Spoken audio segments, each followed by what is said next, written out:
Esiet sveicināti, dāmas un kungi, pasvītroja vēlreiz kungi, mans vārds ir Raivis Ceriņš, un jūs sekojat līdz ikgadējam fórumam Vīrieti dzīvo. Arī šodien mēs atrodamies Rīgas Austrumu Kliniskās universitātes slimnīcas otrā stāva reģistratūras fojē, kur ir mūsu uzbūvētā improvizētā skatuve.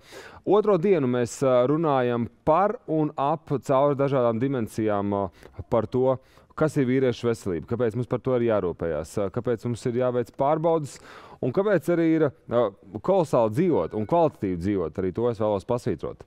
Šo tiešai jūs varat sekot līdz portālā sportacentrs.com, TV4 vai arī Latvijas urologu asociācijas Facebook lapā. Tiešraides laikā, kas ilgs apmēram 2 stundas, jums ir iespēja līdzdarboties, uzdot sev interesējošos jautājumus anonīmi. Telefona numurs 254 947 23. Man šeit atrodas arī viedierīce, kurā ir šī simkarta telefona numura. Droši rakstiet, es šīs dienas viesiem speciālistiem labprāt adresēšu jūs interesējošos jautājumus. Vakardienas tiešraidē mēs izgājām cauri, kas ir mainījies būtiski un kur mēs esam nokļuvuši 10 gadu nogriezienī, kopš ir tā nopietni aktualizēta šī tēma tieši par priekšdziedzi ar vēzi, par prostatu, kā mēs to saucam, tādā varbūt vienkāršākā valodā. Izgājām cauri statistikām, tādām nelielām, tāpat arī par diagnostikām, kādas ir jaunas tehnoloģijas, metodas, iespējas. Un viena tēze, kas jau iet cauri gadiem, ka šī diagnoze par to, ka jums ir būt priekšdziedzi ar audzējs vai kaut kas tam līdzīgi, kad nelabvēlīga šūna, tas nav nāves spriedums, testaments nav jāraksta, un arī šodien būs viens pacienta stāsts, kuras spilgti iezīmējās tas, ka šī ir hroniska slimība. Ar to var dzīvot, un mēs teikt arī, ka šī slimība esot tāda slinka. Svarīgi ir saprast, kas jums ir, un ar to tad attiecīgi dzīvot un rūpēties un sekot tam visam līdzi. Šodien mēs sākam ar pirmo tēmu seksuālā un reproduktīvā veselība pirms un pēc diagnozes vēzis. Šeit klātienē arī viens no vakardienas viesiem dr. Linards Rēdmanis. Linards, sveiks! Attālināt Zoom platformā mums pievienojās dr. Māris Vlazņevs. Māri, esiet sveicināts! Sveiki, vai dzirdat? Jā, dzirdam skaļi un skaidri, kā arī dr. Jānis Jukonis. Jāni, esiet sveicināts. Labdien! Labdien visiem! Paldies, kungi, ka pievienojāties. Paldies, ka vadāt savu laiku. Tā, Mārim lūdzu ieslēgt kameru, man kolēģi ziņojumu rācijā. Jā, Māri, paldies, ieslēgt kameru. Varbūt sākam ar jums pat. Kādi faktori tieši ietekmē to, spēju radīt pēcnācējus ar šo te diagnozi?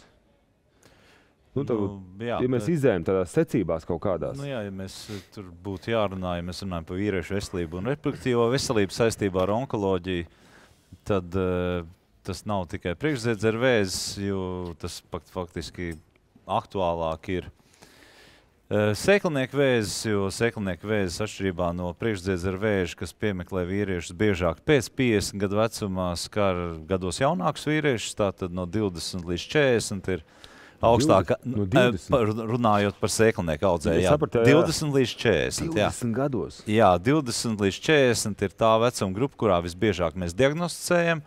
Un, ja mēs runājam par priekšdziedzi ar vēzi un reproduktīvo veselību, tad jāsaka, ka reti mēs konstatējam priekšdziedzi ar audzēju vīriešiem, kas ir jaunāki par 45 gadiem, ja jaunākiem par 50.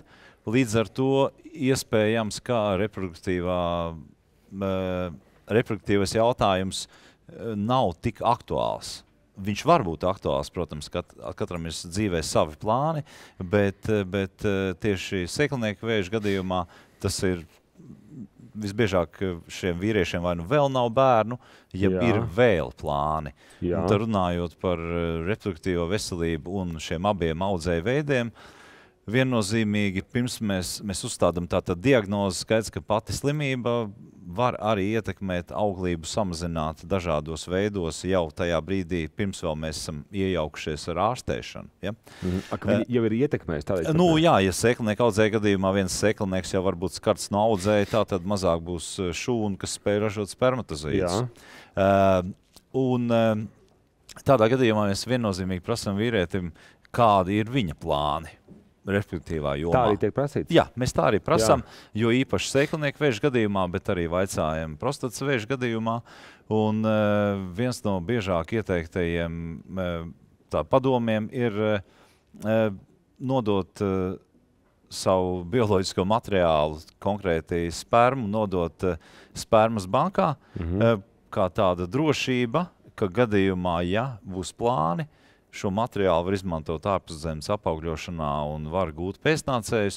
Un, ja prostatas vēža gadījumā, ja mēs, teiksim, veicam kādu radikālu ārstēšanu ar lielu varbūtību, tiešām 100% būs jāizmanto materiāls, jo ir pārtraukt šie sēklas ceļi pārdalīti, ja mēs runājam par ķirurģiju, par piemēru, tad sēklnieku vēža gadījumā tā ir tāda apdrošināšanas polise, jo lielā daļā gadījumu ievērojamā mērā atjaunojas auglība, jo ir otrs sēklnieks, un tā vienkārši ir tāda papildus drošība. Bet tas ir aspekts, ko mēs viennozīmīgi vaicājam pacientiem, jo tas būtiski skar viņu dzīvi. Paldies, Nonāt. Pievienojam Māru un Jāni. Kolēģi, vai jūsu praksē ir bijuši gadījumi, ka pēcāk sarunā ar pacientu vīrieti, iemesls, kāpēc varbūt viņš atnācis ir vēlāk, ir bijuši viņa bailes par to, ka, es aiziešu kaut ko darīs, tad man vairs nebūs bērni? Es vēl gribēju pakomentēt tieši par sēklinieku audzēju. Tur vēl ir tā problēma, ka mēs ļoti bieži dodam ķīmijterapiju, kas arī var aizkavēt šo visu procesu, domājot par pēcnācējiem. Tas ir ļoti svarīgi ieteikt šo pacientam šo opciju, nodot šo spermu vai pēc tam varētu sakot medicīnisku apaugļošanu. Un, protams, tas var būt daudziem par faktoru, neiet pie urologa, bet tas noteikti nebūtu tāds faktors, kuru būtu jāizmanto, jo mēs to visu varam organizēt tādā veidā, lai mēs netraucētu šiem plāniem. Paldies. Māri?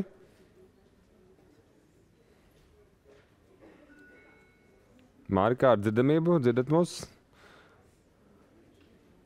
Tā, mikrofons jāizslēdz šajā mirklī, Māri?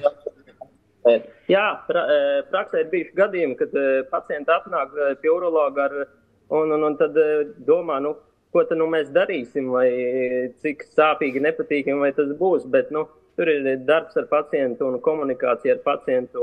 Līdz ar to, ja izskaidro visu un tas pacients ir, teiksim,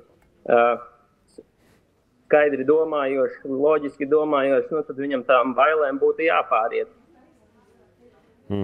Paldies. Tā, mums ir jautājums no skatītāja. Kā ar neauglību vīriešiem, kuriem nav diagnoze vēzis? Kad jāsāk uztraukties un kādas pārbaudas var veikt? Varbūt iet īsti komentārs. Jā, es nokomentēšu šo jautājumu. Tātad, ja pāris dzīvojot regulāru dzimumu dzīvi, vairāk kā gadu bez izsargāšanās, neiestājas grūtniecība plānotā, tad gads apmēram nedaudz plus ir tas laiks, pēc kuram paiet, ja grūtniecība neiestājās, tad tiek rekomendēts abiem diviem partneriem veikt izmeklēšanu saistībā ar viņu auglības potenciālu un iespējām. Un varētu teikt, ka vīrietim tas ir relatīvi nosacīt viegli veicams. Tātad tiek divreiz nodota spermas analīze ar mēneša robežās, 2 mēnešu robežās. Un pacients to nodod laboratorijā, viņa tiek izmeklēta. Un, protams, arī apskatē pie urologa, kurā mēs konstatējam, vai viss ir, vai nav nekādu iekaisumu, vai nav kaut kādu citu faktoru, kas varētu traucēt grūtniecībā iestāties. Tā kā saistībā ar vīrieti, ja mēs salīdzinām ar sievietes izmeklēšanu, tad bieži vien sievietes izmeklēšana ir ievērojami komplicētāka. Tur ir vairāk faktoru, bet vīrietim tas ir ļoti vienkārši. Ja gadu vairāk neiestājas grūtniecība, vizīte pie urologa, apskatē, analīzes un jau nākšajā vizītē jau komentāri par situāciju un ieteikumi un jau tādi ceļi, kā risināt šo te.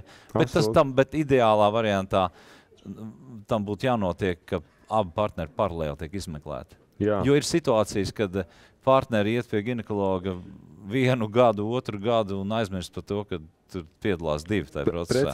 Precīzi. Es varu tik apstiprināt, jo es esmu ar savu sievu šim gājis cauri, ko dzīves nogrieznī, un patiešām precīzi tā kā to arī saki, tā arī dzīvē ir, ka pārbaudās, saprot, kur ir kaut kāda aizķeršanās, un to visu var sakārtot. Kolēģi, jautāšu jums, cik liela būtiska loma reproduktīvai sistēmai kā tādai, liekot klāt, ir dzīvesveidam, šodienas dzīvesveidam, runājam par vīriešiem tieši? Jā, drīkst, es bišķīt pakomentēšu no savas saprašanas par to visu. Mūsdienās mēs dzīvojam ļoti stresēnā, steidzīgu dzīvi. Un tas iekļauj ne tikai ikdienas paradumus, bet arī to, kā mēs, teiksim, ko mēs ikdienā ēdam, cik daudz šķidruma dzeram, cik veselīgi mēs esam, vai mēs sportojam vai nesportojam. Un tie ir tādi dzīvesveida faktori, kas var ietekmēt gan libido, gan fertilitātes jautājumus. Un tam ir, teiksim, pamatnozīme. Jo es uzskatu, ka organisms ir līdzīgi kā investīcijas saistībā ar naudām. Jādomā ir agrīni par savu organismu vecumdienās. Ja mēs 30 gadus smēķēsim, diez vai kaut kas labs galu galā sanāks no tā. Un fertilitāte vai teiksim, bērnu jautājums būs spožāks. Jā. Tas ir komplicēts un ilgtermiņa risinājums priekš cilvēka kā organisma, manuprāt. Paldies. Jā. Es varētu arī piekomentēt, protams, tas ir ļoti svarīgi šī dzīvesveida pārmaiņas, ja mēs domājam sevišķi par pēcnācējiem. Ne tikai sievietei jāievēro zinām nosacījumi, arī vīrietiem. Pat tādas triviālas lietas kā kafijas dzeršana var ietekmēt fertilitāti.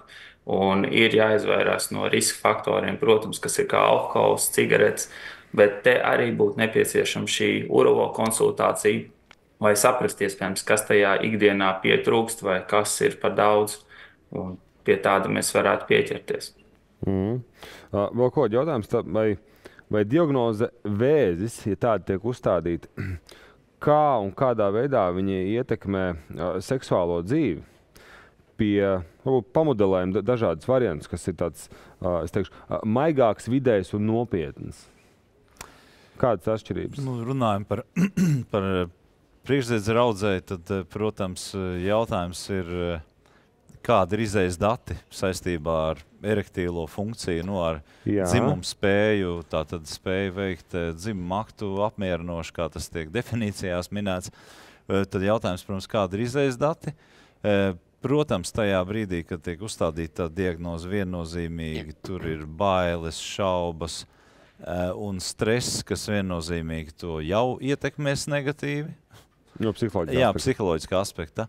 Un tad jautājums būtu par situāciju, ka ja tiek nozīmēta kāda ārstēšana, tad viņa kaut kādā mērā var ietekmēt šo te spēju veikt dzimumu aktu, var ietekmēt nedaudz piebriedumu, bet tas tiešām arī jāskata ir, kāda ir šī te ārstēšana, vai tā ir starterapija, vai tā ir ķirurģija.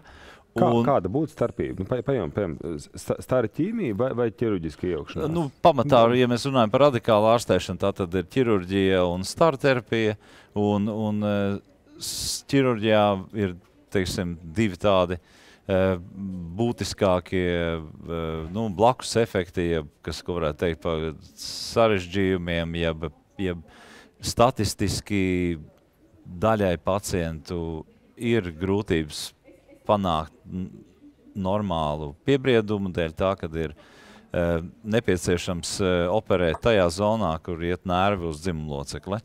Jā, tā tad novērojot, ja ir iestājies šāds gadījums dažkārt, tas ir arī paredzams, ja jāveic radikālāka operācija, tad mēs informējam pacientu, protams, pirms tam, ka tā var būt, bet arī vienmēr sakam, kad ir iespējams laikus jau pēc šīs te ārstēšanas, ja iestājās šāda situācija, ir visbiežāk medikamentoza ārstēšana, kur pat ir iespējams panākt ļoti labu apmierinošu piebriedumu kas nepieciešams, lai veiktu normālu dzimumu aktu.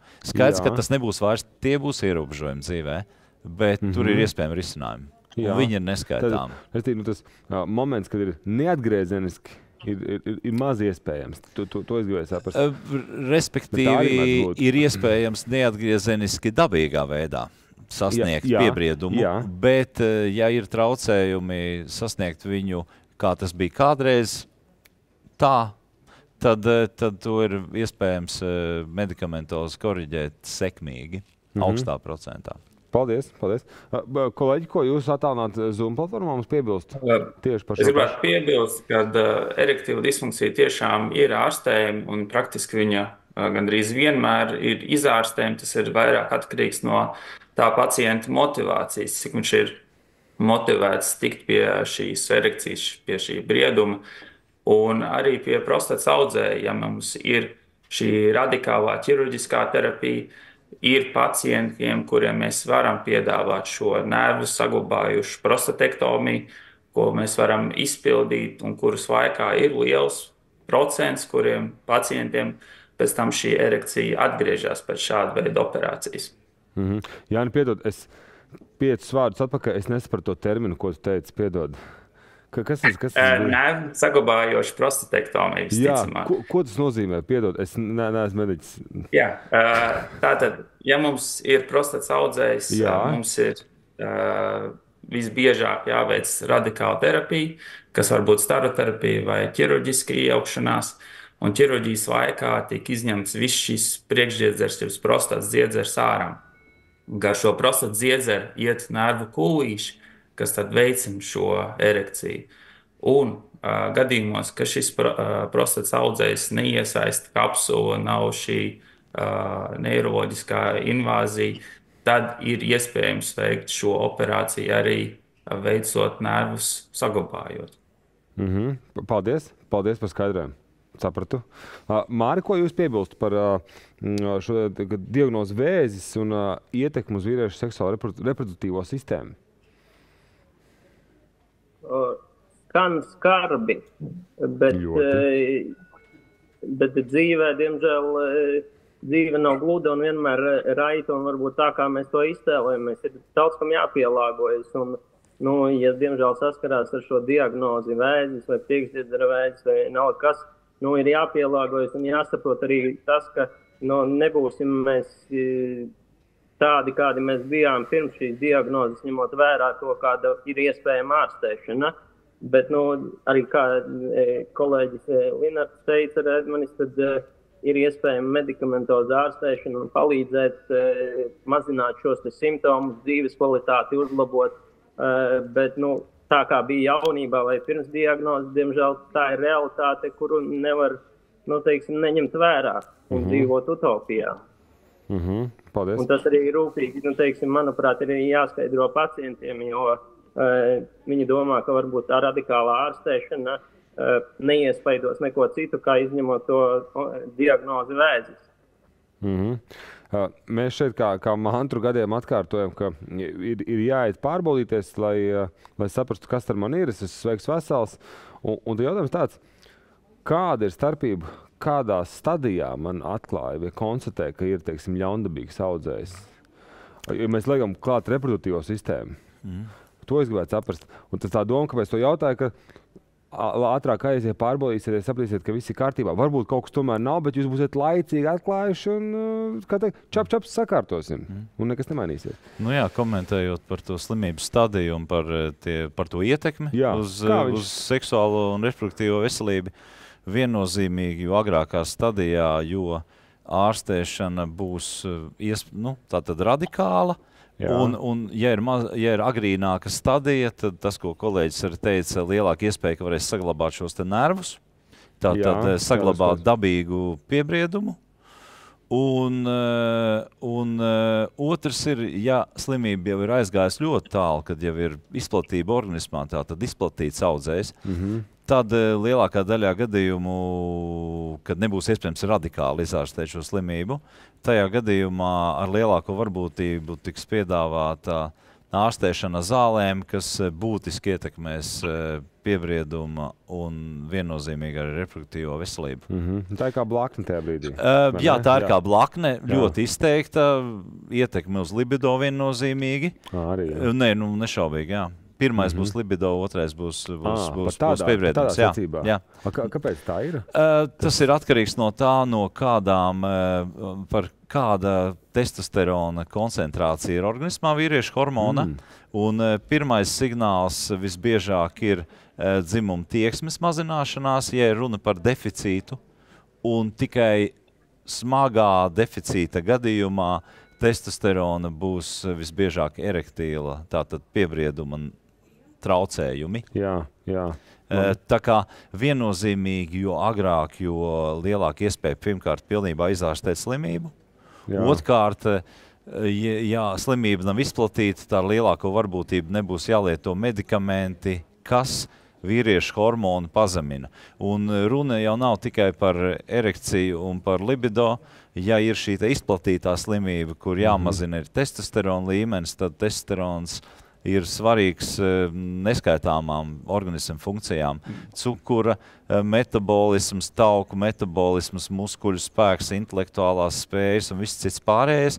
Tātad ļoti būtiski ir, lai vīrietim šis testosterona līmenis būtu, un tas ir saistībā arī ar mūsu dzīvesveidu. Ja mēs runājam ne tikai par onkoloģiju, bet arī par to, ka stress samazina testosterona līmeni, pārmērīgs darbs, neizgulēšanās, nepareizs dzīves ritms arī samazina testosteronu. Arī aptaukošanās samazina testosterona līmeni. Aptaukošanās? Jā, jo tauki tā kā nosacīti, tautas valodā teikt, viņi savā veidā deponē un traucē izmantot šo testosteronu organismam. Pirmoreiz dzīvē dzirdu. Jā, tāds ir. Labs. Kolēģi, pieliksiet kaut ko klāt no sevis?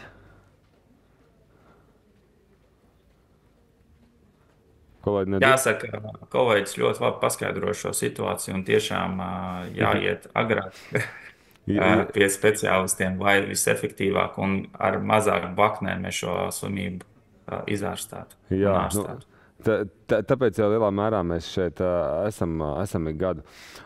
Sarunas nobeigumā par seksuālo un reproduktīvo veselību pirms un pēc diagnozes. Varbūt iedodiet kaut kādus savus no pieredzes pozitīvos stāstus, kur ir bijis, varbūt sākotnēji ir bijis pesimisms, un tas stāsts ir bijis sekmīgs. Un varbūt iedodiet pēdņās, mazliet, lai pabaidot arī stāstus, kur šķietami varētu būt labi, bet nav sanācis. Lai ir abas puses, nav dzīve viss skaisti, dzīve ir dzīve. Runājot par pozitīviem stāstiem, tātad tie ir tie gadījumi, kad tiek izoperēts radikāli vēzis agrīnā stadijā un ir izdevies saglabāt šos nervus un ir saglabāta tātad šī spēja panākt dabīgu piebriedumu. Tie būtu tie pozitīvie stāsti. Jāsaka arī, ka aktuāli būtu gan pacientam sūdzēties. Sūdzēties tas nozīmē teikt ārstam, man nav labi. Nevis noklusēt. Jā, lai mēs varam to risināt. Noklusēt par cerē arī tā, jā?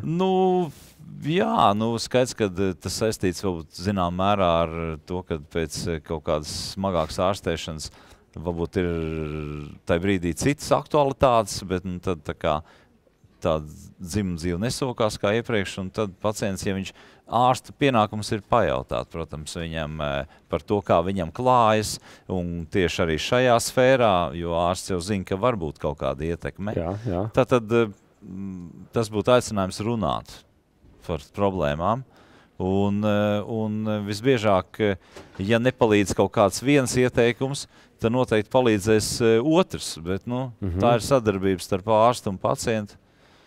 Pacientu vajadzības un ārsts savukārt varēšana ieteikt, un mums ir ko ieteikt. Paldies, tā ir līdzsība. Kolēģi, pievienot kaut ko no savas prakses, kādu labu piemēru, kas ir uzskatāms, un arī kādu piemēru, kur nav sanācis kaut kāda iemesla dēļ? Es varu, tur gan nebūs saistība ar vēzi, bet nesen bija gadījums, kad atnāk kungs gados, viņiem ir problēmas tikt pie bērniņa ar partneri. Un tā parunājot ar pacientu, tad izrādās tā, ka pacientam ir nekontrolēta hipertensija ar paaugstināts arteriālais asinsspiediens, ilgstoši neārstēts. Viņš viņu nejūt, bet viņam galvenās tās sūdzības un tas iemesls, kāpēc ir vērsies pie urologa, jo grib ģimeni. Mēs izrunājām, tur sabiedēja pacientu par sliktām sekām, bet tas ģimenes jautājums viņam vēl paliek aktuāls, bet tā hipertonija, neārstētais asinsspiediens viņam galīgi liekas nesvarīgs faktors. Lai gan tās blakus saslimšanas stipri ietekmē arī visas šīs te fertilitātes un lietas. Bet tas gan ir stāsts ārpus vēža. Jā, bet saistīts. Jā, Māri, paldies. Jāni, noslēdzam ar tevi. Jā, es domāju, noteikti tie labie stāsti ir tie, kur šis pacients tiek izārstēts ar minimālām blaknēm, kur viņam dzīves kvalitāte netiek vai ļoti maz tiek traucēta, un šo audzēju nejūt. Bet visi šie sliktie stāsti jau ir vienmēr ar tiem pacientiem, kas jau atnākuši ir stipri pa vēlu un jau ar lielām sūdzībām, ar stiprām sāpēm. Un šie stāsti ir smagi, šie stāsti ir ar ļoti agresīvu terapiju un ar lielām blaknēm. Tāpēc, ja mēs no tā gribam izvairīties, tad profilaks ir tā, kas var radīt to, lai jūs būtu šis labais stāsts. Paldies! Paldies! Ar mums sarunājās pirmajā blokā par seksuālo un reproduktīvo veselību pirms un pēc diagnozes vēzis doktors Jānis Jukonis. Jāni, paldies! Paldies tev! Tāpat arī mums pievienojās doktors Māris Vlazņevs no Jēkabpils. Māri, liels paldies! Un šeit klātienē arī doktors Nenārds Redmans. Liels paldies! Beigsim darbā un priecīgus svētkus! Paldies! Jā. Paldies. Mēs turpinām pēc īsa brīža ar nākamo bloku veselības problēmas, kurām pievērs uzmanību dažādās vecuma grupās. Un tā skaitā arī nepieciešamās pārbaudes. Mēs iziesim cauri kolosālām infografikām, kur pa vecuma posmiem ir sadalīts, un arī viens no ārstiem iedos īsus komentārus. Kas ir tās lietas, kas ir jāpārbauda, kāpēc, un runāsim pa visu to sīkāk. Arī jūs iespēja uzdot jautājumus paliek aktuāli, tā kā droši rakstiet. Pēc maz brīža mēs turpinām tālāk formu Vīrieti dzīvo.